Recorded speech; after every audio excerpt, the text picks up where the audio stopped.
Then the cops showed up, and that means everybody's got to get their license out, and that was how my night went last night. How was yours? Do me a favor. If you would, hit like, subscribe, share, comment, something. If you would, I'd appreciate it. It'd be very nice. So hopefully your night was better than mine. Last night, I was doing fine. I went and had a steak. Won't bother anybody, and my girl was all like, we should go out and get some dinner. Now, we moved from a small place in Oklahoma, which is Tulsa, which is not super small, but you have so many choices of restaurants in your little area, and you exhaust them pretty quickly. Now, Tulsa's got a lot of places to eat, don't get me wrong. When you get to a place like Phoenix, I was thinking to myself, now this is going to be one of those cities that's so big, there's no way that I can exhaust the food choices here. There are food choices on every corner. Like, this is my kind of thing. This is a setup for me. So, got here, started eating. I ate out a lot. And me and my girl have been eating out a right good bit. And we've kind of, you know how it works when you move into a new city. You sort of build this circle around where you live and you work your way out. I didn't grow up in Tulsa, but my girl did. And when you live in Tulsa, it's a city that was built on a grid. So if you're walking, it's great. You know that every stoplight is another mile. There are some in the middle, but you kind of get my point. It's easy to tell where the mile is, and you walk that square and you've gone 4 miles. So that's the common theme in Tulsa, so it's been real easy for her to learn Phoenix over here. We've tried a lot of restaurants, and what I found is most of the Mexican restaurants, they kind of have a split lane where they go really, really super Mexican restaurant and then sort of Tex-Mex. I like to live sort of on the Tex-Mex side. I'm not sure I really like Mexican food. I think I like what I think Mexican food should be like, so that's why I live on the Tex-Mex side. But there's a ton of restaurants, but you wind up gravitating right back to the same 3 or 4. It's just weird. It could be just me. We found this steak restaurant, and it's, when I first started going there, it's one of those restaurants that use dry-aged beef. So I'm like, yeah, like this is my jelly roll. And it's in the top 10. Now, it's of chains, don't get me wrong, but in that top 10, they're like in that bottom part of the top 10, might be even number 10, whatever. They're in the top 10, and they were here. So I was like, we should try them when we first got here. And we really liked Black Angus. Hashtag not an ad. The thing about Black Angus is they have some really good cuts of steak. They also have some pretty inexpensive low-end stuff, too, and it's pretty good, too. So families can eat there, that kind of thing. It's that kind of steakhouse. So we wind up going there a lot. You can get a sirloin for a good-sized sirloin, and cooked well, too, not like a line cook at some of the chain restaurants, even though it is a chain. It's cooked like it should be, and those steaks will run you can get out of there for less than $30 a head. If you drink water, maybe a little less than that. I usually have a Mountain Dew, so it's, now they're up to $5 or something for a drink, which is ridiculous, but whatever. So you come out pretty good, and they do a lot of specials. They do a lot of steak and lobster for $19.99, and you're like, what? And then you go get out, and there's a lot of people there.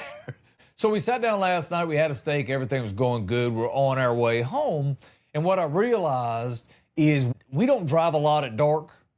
And we're in that weird time where the headlights and the daybreak and it's kind of all working together and it's hard to judge distance when people are coming.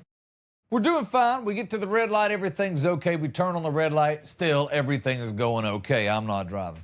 We head to the house, we make a turn, and now everything's good, right? We get ready to turn to the neighborhood. I'm gonna see if I can put you here. Imagine you're going, let's say you're going east on a 4-lane. You have 2 lanes going east, 2 lanes going west, and a divider lane in the center. Now that lane in the center, people pull into and turn, right? If they're gonna turn left over here, they just pull in and turn, or whatever. That's the common way we use them here in Arizona. They're not marked as such, but it's all right, that's the way it's done. So last night, we're coming home from having a steak, and my girl pulls into the thing to turn into the center section. There was another guy in front of us. Once the car passed, there was no one coming from the west. So he turned into the same turn we were turning into the neighborhood. So she gave him plenty of room, and then she moved forward. Because the anticipation, which makes sense, is you would take the turn and then you would go up to the guardhouse and they would let you in. Well, that's not what happened. Nope. He turned into the driveway of the place and then backed up as we were now turning in, which makes all the sense in the world. Then he ran into us in the middle of the road, which was uncomfortable for everyone. So now we have cars coming and we need to get these cars off the road. We get the cars off the road, we come to find out, I'm like, bro, what on earth would make you think it was a good idea to back up into a 4-lane when there's people behind you? There's also people coming. This just makes no sense. Plenty of time, but you don't back up in the middle of a 4-lane. That's just dumb, especially when if you turn in it, you could turn and just turn around. It makes a circle. You can just turn right back around. And he lives in the neighborhood right up the street, so he knows that. He's not stupid. But no, because why? He's from Canada? I don't know. But he decides it's a good idea that instead of making the turn into the neighborhood, he'll just stop and back out into the road. Well, he backed into my girl and I, which was uncomfortable. Because now we got to deal with all that. We got to call the cops. Next thing you know, we got to pull into the neighborhood. We ended up having conversation with 2 police officers that were more concerned about things that were irrelevant than actually what happened. So in the end, they deemed that we were on private property when it happened, which is nowhere near what happened. We were on the highway. But you couldn't tell these 2 idiots this. So I explained it till I was blue in the face and I got tired of it. So now what happens is it's a no-fault accident, right? It's a y'all can work it out, which is a no-fault, which means what? Well, typically it means, oh, your insurance company's going to be so sweet. Oh, don't worry about it. We'll take care of it. Yeah, they're going to take care of it, and then you're going to pay that back in rate increases over the next 10, 12 years, double whatever you got in it, because that's how it works. All I wanted was an accident report because it happened in the highway, and once I get that, then I can work forward and I can turn that to the insurance company and we can make this ball start to rolling. Now, the damage is minor and nobody's hurt, so thank the good Lord. But it was an interesting scene because it's dark and none of us can see. My girl's the youngest one. She's not getting out of the car. There's an 80-year-old guy from Canada going, I'm sorry. I'm like, I understand you're sorry, but you're backing up in the middle of the road. Back into the middle of, why would anyone do that? It doesn't make any sense. Well, they closed the gate. I'm like, what are you talking about, bro? Made no sense at all. Either way, that was my night last night. It was troubling, and none of them understand what my problem is with it. And these 2 young cops that, I swear to you, it was like talking to 2 absolute idiots. But when I tried to explain to them the situation, I said, what you're telling me is with you not filling out an accident report, I now have to pay for this damage or I have to pay for it through insurance rate increases. I don't own this truck. The lady that does the single mother, I wasn't driving, but I was trying to get them to understand the whole purpose of me wanting this particular document is so that I can get this problem solved. They wanted nothing. Nope, it's private property. I pulled off onto private property because I didn't want to get run over by other traffic and both cars were mobile. That's the way you do it in most states. Not block the whole road for what? 2 cars that could move? Makes no sense. So either way, that bit me. Here's what I learned in Arizona. Just stay right in the middle of the road and everybody can just be darned. That's what's going to happen. Now, the end of all this, I don't get a police report. So I'm perturbed, to say the least. The Canadian's like, why don't you come back to my place and we can use my phone? No. Sir, you don't understand. I don't know you. I don't want to know you. I'm not even that big a fan of hockey. I don't really like the game. So you and I have done all the business we need to do. Maybe you could learn to drive. Try that. I got to fix this thing, and I don't know how much damage. I think I can fix it. The airbag didn't come out, so that's good. But the lights, it cracked some of the light stuff, so I'll have to figure that out. The reason that I was angry about the whole thing, and the reason I couldn't get them to understand this, is because vehicles are not free. Young people don't seem to get this. This is a 4-door SUV, high-end, TVs in the seats, a very nice SUV. It's older with some miles, but it's a very nice SUV. Things aren't cheap, so I'm trying to keep this one, she's trying, but I'm trying to help keep it running. I work with a mechanic, keep everything going on it, and try to make it look good and run good. It's deflating when you come out to a car and it has dents all in it, or the bumper's half down. All those things, listen, I've lived with it, I know. So I didn't want that to happen. It's not like she's sitting around on $500,000. Living in Phoenix is not cheap, it's expensive here. So I was just trying to get this thing, and that's what upset me about the whole deal. They just didn't seem to understand that it's bigger than a dollar value. It's this is not replaceable tomorrow. This is I got to go to work every day in it, or in this case, she's got to go to work every day in it, and she's got to walk out to it, and that bumper's not in the proper place, and I'll see if I can fix it. But you see my point? I was just trying to get the paperwork to match so that the insurance company would give us a fighting chance to not raise the rates. That's what I was after. Because you know how they tend to do. But hopefully, if it's all going to work out, but hopefully that doesn't occur. Now, I was looking at an article. I tend to spend some time looking through the BuzzFeed stuff because they employ a lot of people like me and you to make those stories work. And one of the stories that they just offered up, to me, was very, very interesting. If you've ever had someone leave your place of employment, or maybe you're a business owner, and they start running their mouth. Nobody wants that, especially if you're in an industry where things they say can be detrimental. I was looking at one of the things on this list, and one of them was about a chicken company or a chicken restaurant. And when they came into town, they bought for that first grand opening 6 months much bigger chicken than they used 6 months after the opening. I wouldn't have thought about that. That's interesting to me, and it's actually a pretty smart play. I'm not even going to hate on that. I want to start with the second one on the list, which was, and it's available on BuzzFeed as of April 8th. This is an industry insider that says the clothes sold in outlets aren't necessarily full price clothes that didn't sell.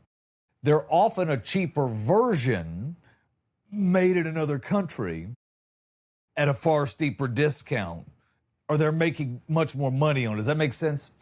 And I thought about that and I went, you know what? So here and around Phoenix, there are a couple of options for outlets. And when I lived in St. Louis, there were multiple options for outlets too. And one of the things I like to do is I like to go to outlets, especially when I was younger, when I actually cared, how I was dressing. Not that my Martin guitar shirt's not sick. I have a work shirt that I wear every day for the company. I have multiple different ones. But I could just wear that and I don't have to worry about matching or anything that's trendy. But one thing I noticed when I would spend time in those outlets, and if you go in the store in the mall that's not the outlet, those clothes oftentimes look different and the stitching's different. And again, the country of origin is different. And I picked up on this probably about 98. I realized that. And then as we've kind of progressed, I still love going to them. One, I'm a mall kid. I don't know if you were an 80s person, but if you were a child of the 80s, you loved malls. Me and my friend Darren and Lisa and Julian, we would all go to the mall. All of my friends, Eric, Gary, everybody, Mike, we would all wind up down at the mall. And we would just, whether we're walking around, whether we're buying ice cream, we might be sitting over at McDonald's just chatting it up. We might be shopping. You don't know. It was just a fun place to be. So in that generation, malls were kind of the deal. Well, these outdoor facilities that are the outlet malls are kind of the same thing. So I enjoy walking around them. Now I don't buy much, but I enjoy walking around them. So I found that I like this Lululemon product line. I like the way their pants fit and all. They're lightweight, and living out here in the desert in the heat, if you got to wear pants, you really want them to be light. You don't want to be carrying no heavy denim. So when I was at the Lululemon outlet, my girl and I were going through, we were walking around, and she comes up to me and she says, this stuff here, no. Lulu's not selling this in the store. And I thought, she's right. These pants don't even, they don't even look good. If they were JCPenney, I'd still be like, those don't look great. Check that next time you're out of the outlet. You may see what I'm talking about. Some stores, it's painfully obvious. Some stores, well, they hide it a little better than others. And some stores are true, legit. They kind of like Merrill stores. It seems like you get the same stuff even if you go to the store. The Vans outlets are pretty similar. So you just got to kind of pick and choose if you're going to mess with those. Trade secrets exposed. They were talking about movie popcorn. I don't know how you are about movie popcorn or the movie theater experience. I'll talk more about that in a couple of minutes. This is like my Achilles heel. I absolutely love movie theater popcorn. Now, the cost is stupid. Let's not kid ourselves. It's about the only profit they make, though, because the movie house takes all the profit. But that being said, I love it. Like, I like to, sometimes the malls that'll have the Harkins theaters here, I like to just walk by them and smell it. I love popcorn. And I like making it at home, too. And if you're like me and you like popcorn, you know there's this quest for making really good popcorn at home. I remember in the early 80s, my dad started me on this journey. We had a hot air popper. I don't know if you've ever tried these, but they were an interesting thing. The air, and next thing you know, it comes out and it starts popping these kernels. Now it's dry. Lord have mercy, is it dry? You can't get enough butter on it. Back then, you couldn't get anything. Then we got microwave popcorn in the early 80s, too. When that came out, quarter of it popped, the rest of it was like a mess. It got better. It's got very, very good over the years, but that tastes sort of nuclear. So you just kind of got to get used to that chalky taste that it's going to have. Nothing beats theater popcorn. That's the best. A buddy of mine works in that business, and he was telling me the way you get that flavor. It's a combination of things, but it starts with the oil, and it also works its way quickly into that Flavacol product. And basically what that is it's that whole flavor in a powder, and you don't need much of it. It's cheap. You buy it I think I bought it by a pound bucket or something, and I probably put $8 in it, but it's enough to last for decades, and I make a lot of popcorn.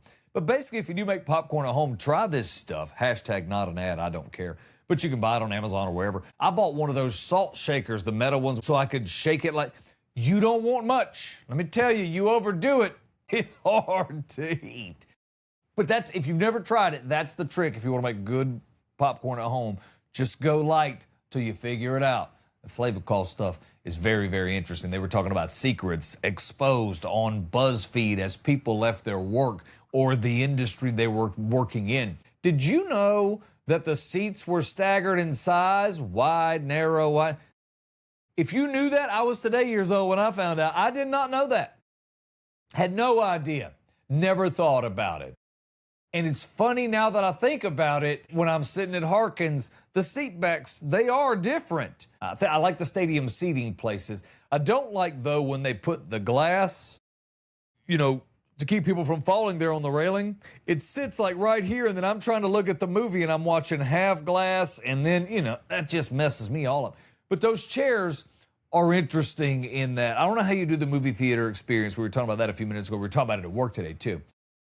I don't love that experience. I love going to see some movies in the theater. Some movies are better in my mind. This is all opinionated, clearly. But in my mind, I like to watch big-time movies. If they're biopics or whatever, I can watch that stuff at home. Your massage therapist doesn't care about the size of your body hair, or I was like, whoa, that's cool. They want you to brush your teeth and wash your hands. Okay, and take a shower. I dig all that. I'm all worried about, and they don't care. I also didn't think about this, refrigerator folks. When you look at high-end refrigerators, and when I moved into my St. Louis home, I had to buy a refrigerator. Spent a good amount of money on that refrigerator. It turned out to be a mess, but whatever. But it was a nice refrigerator when it was working. I didn't think about it. The guts of both, pretty much the same. The doors, pretty much the same, minus the outer and the handles. It's all pretty much the same guts. Another one I thought was cool was the dude said he worked as a Fortune 500 company software engineer, and he said software was basically held together by Band-Aid hopes and dreams. I'm working with a little bit of a project like that, and I had no idea just how. That line's fine between it works or it's a disaster. Now, ER vet. The thing that I got out of this that I thought was interesting, I'm not a dog or a cat guy. I don't love cats at all. I like dogs. I'm just unable to live with them in my space, but I dig them. Anyway, this was a vet talking about how if your dog has to stay overnight, and one of the people that I work with has to have their dog stay overnight for tomorrow for a surgery, so have a good thought for them and the family, if you would. I didn't think about it. They don't really want you hanging out there. And also, my favorite part of this was that they do start to fall in love with your dog because they're dog people, and that's cool. It's good to know. I also saw this. They talked about executives in Fortune 100 companies They don't send things via email because you can in court subpoena that. If you do it on voicemail, that's not available because it's spoken word. I'm not a lawyer, don't listen to me on that. But I thought that was very, very interesting. This one was fun too. Talked about how he used to work in the record business, and he said in the recorded music industry business from the 70s, 80s, and 90s. And he was talking about flying high and selling millions of records. I was a part of that time too. Not in the record business, I was on the radio side, but I was all over. I understand what was going on. There was a lot of money being made. These cats were making $300,000 and $400,000 a year in a world where $100,000 was a boatload of money. I was an outside part of it for a long time and then worked in the radio industry for close to 30 years. So I've been around that. I'm going to talk more about that, but I'll tell you what I want to do. I'm going to come back to this one on a future episode, but I still wanted to hit this one. A large portion of the time when an ad's posted for a job, it's merely formality. They have someone already in-house. Radio and television are awful for that. They'll promote somebody, but they have to run a candidate-seeking search for quite a while to make all the governing bodies happy. I also saw that a lot of people who work in IT departments never studied anything. That is not a lie. Let me tell you what. Here's what I've learned about IT guys. They're grumpy. They don't like to be around other people. Most conversations start with, hey, help me because my computer's doing this. Their first response before we get that far is, what did you do to it? They're those people. Tell you what else they are. They're okay with sitting on the phone for hours talking to IT. I'm not. A lot of times they don't have any real training. A lot of times they do. And I saw this too. Los Angeles-based makeup lady was talking about how the stars, even if they promote a product for makeup, they're usually using a high-end brand that you and I probably can't afford. I didn't know that. I had no idea. I mean, that makes all the sense in the world, but I just didn't think about it. So tomorrow when I come back, I want to talk more about that record business thing, and I want to hit that a little harder because I have some pretty good stories from those days and kind of where that money goes, how it's spent, and if you were a musician and you wanted to go to that next level, kind of what you can expect, and just kind of walk through a little bit of that tomorrow. Should be a good time. I appreciate you subscribing, likes, shares, all of that. Thanks for being a part of it. My name is Bud Ford. This is at Bud Ford Comedy. Have a great day.